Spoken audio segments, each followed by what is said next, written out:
नमस्कार मित्रांनो MST CET 2026चे hall ticket आलेले आहे।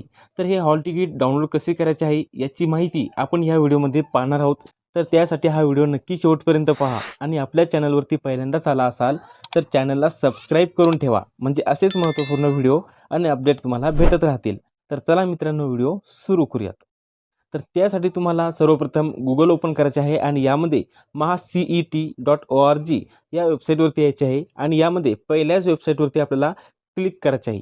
या पहिल्याच वेबसाईटवरती क्लिक केल्यानंतर आपल्यासमोर असा पेज ओपन होणार आहे। त्याला खाली थोडे स्क्रोल करायचे आहे आणि यामध्ये राईट साईडला पहा, यामध्ये आपल्याला एक ऑप्शन दाखवण्यात आलेला आहे, एक्झामिनेशन पोर्टल फॉर AY 2026-2027। तर या ऑप्शनवरती आपल्याला क्लिक करायचे आहे।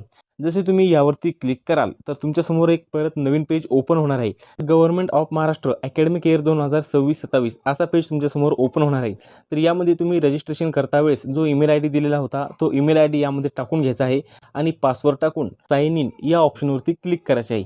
जसे तुम्ही यावरती क्लिक कराल तर तुमच्यासमोर यामध्ये असं नवीन एक पेज ओपन होणार आहे। याला थोडे खाली स्क्रोल करायचे आहे। यामध्ये पहा, पहिला ऑप्शन आहे CET रजिस्ट्रेशन, त्यानंतर प्रोफाईल आहे। असे खाली स्क्रोल करून यामध्ये पहा हॉल तिकीट और ॲडमिट कार्ड, यामध्ये गेट हॉल तिकीट या ऑप्शनवरती आपल्याला क्लिक करायचे आहे। यावरती क्लिक केल्यानंतर परत आपल्याला खाली थोडे स्क्रोल करायचे आहे आणि यामध्ये MH nursing CET 2026 hall ticket या ऑप्शनवरती आपल्याला क्लिक करायचे आहे। जसे तुम्ही यावरती क्लिक कराल तर तुमच्या हॉल तिकीट यामध्ये तुम्हाला डाउनलोड करायसाठी सांगणार आहे। यामध्ये थोडी खाली स्क्रोल करायचे आहे। यामध्ये पहा आपल्याला ॲप्लिकेशन नंबर आणि यामध्ये नेम दाखवण्यात आलेले आहे। समोर आपल्याला डाउनलोडचा एक बाण दाखवण्यात आलेला आहे, त्या डाउनलोडच्या बाणवरती आपल्याला क्लिक करायचे आहे।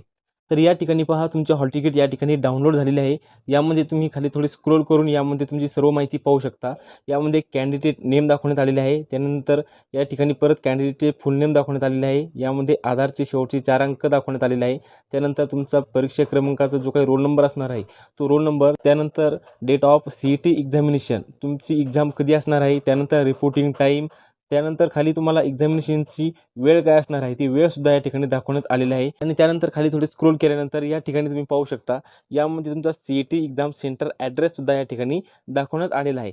तर तुम्ही अशा प्रकारे जे काही हे हॉल तिकीट आहे ते हॉल तिकीट तुम्ही डाउनलोड करू शकता। तर महत्त्वपूर्ण असा हा व्हिडिओ होता। आपल्या जास्तीत जास्त मित्रांना हा व्हिडिओ शेअर करा।